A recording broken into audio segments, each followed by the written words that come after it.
I know, I can't believe it either. Somebody in the world hates something, it's an artist that I might love, but somebody else hates. But it's okay, guys, because remember what Avril said? I love it when you hate me.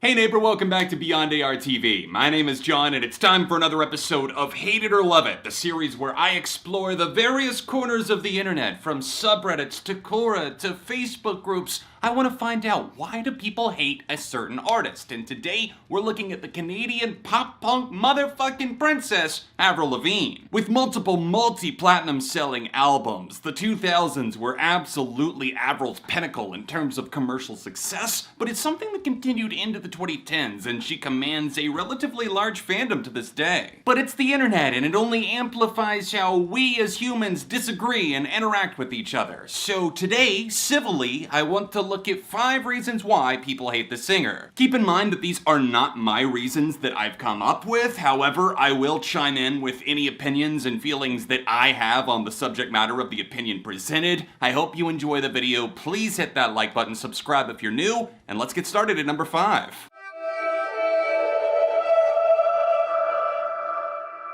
When your entire career is somewhat tied to the mainstream, to the pop market, there's always going to be people that kind of bandwagon hate blindly. But beyond that, I think a lot of people that got a taste of her in the mainstream, maybe even Avril at her heyday, felt that she was too bratty and obnoxious and colorful and vivacious with the music that she was presenting. Obnoxious in a Box is kind of played up on tracks like Dumb Blonde, where she addressed the haters that kind of felt like she was this very annoying, over-the-top, dumb singer-songwriter that didn't really write any of her own stuff at all. And while she obviously has had plenty of co-writers and different helping hands throughout the years, I don't necessarily think it's fair to summarize her as this annoying, bratty person, especially because she's shown a lot of depth and maturity on certain records.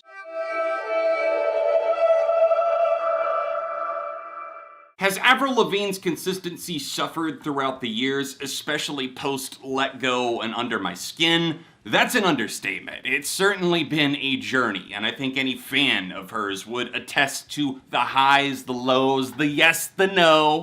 In all seriousness, a lot of people seem to point to The Best Damn Thing. If not that, then definitely Goodbye Lullaby is kind of Avril's jumping the shark moment, where she sold out, quote unquote, their words not mine. Moving past pop punk into more adult contemporary, something that felt more pop safe and still had some guitars, but it definitely didn't necessarily feel like her early personality. It definitely drew this line in the sand, where some people were like, okay, I love Avril, but only up to a certain point. I can only imagine that the consistency problem was amplified by Avril being sidelined for years by battling Lyme disease, something that she obviously never signed up for in the first place. To have to slowly recover from something so terrifying and scary because of the many misdiagnoses surrounding that, I would say that the consistency between 2013 to putting out another album 6 years later, obviously that's not going to help with your commercial appeal, but again, it's something that she never really signed up for, so it's hard to know what her career would have been had she actually stayed on track after the release of The Best Damn Thing.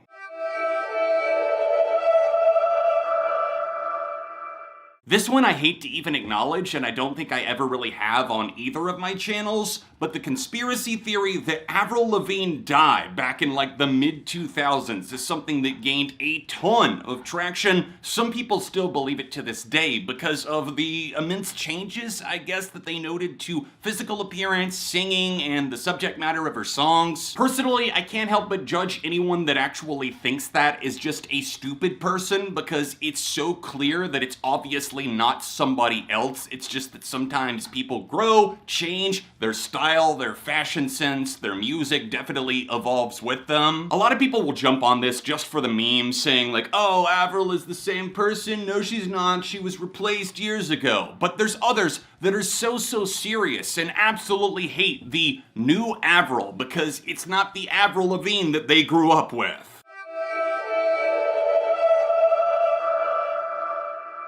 Now, to go along with the idea of Avril Lavigne being a different person, I think it's worth exploring the fact that she's abandoned her roots. At least a lot of people see it that way. Avril started off with a pop punk, but also kind of post-grunge meets pop sound. People tend to fixate on the whole pop punk aspect, and it was the whole campaign behind her comeback album Love Sucks in 2022. But the fact is, early Avril really wasn't all that pop punk. There were tracks like Skater Boy along those lines, but I think the fact that she got away from rock in general is why people say that she abandoned those. Under My Skin is definitely her most rocking album, and I recently ranked all of her albums. I suggest going to check out that video. There's a card on screen. It's a personal favorite of mine, and that album and Let Go, and even a lot of the Best Damn Thing, for as poppy as it can be, there's a lot of guitars. You can tell that there is a full band present and playing on that record. But as she continued moving on, going to the self-titled album Goodbye Lullaby,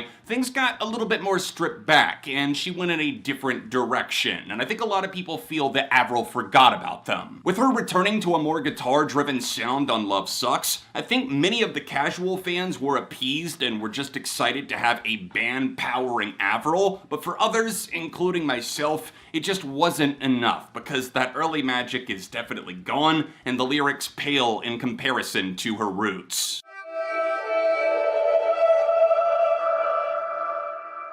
Last but definitely not least, it's the immaturity that kills for a lot of people, especially for somebody like Avril, who is now in her 30s. As we move on to her later records, you could see the struggle and the disconnect between what she was trying to say and the cliches that popped up and surrounded it. I think it's pretty clear that Avril did write a lot of those songs, especially for Head Above Water herself, but also it was focus tested, filtered out, and the soul was removed in the process. High School Forever can mean a variety of different things, and I think to me it goes along with the here's to never growing up idea that Avril has always made clear that she's a teen at heart, I guess, and her and Machine Gun Kelly, Black Bear, the whole 30s crew, they seem very intent on continuing to have their day in the sun and be young forever, at least at heart. Basic, immature, very cringeworthy lyrics are littered all throughout multiple albums of Avril's, and not to say that her early works were lyrical masterpieces, it's just that different co-writers can make a huge difference, and that's being felt in a major way in Avril's later years' career.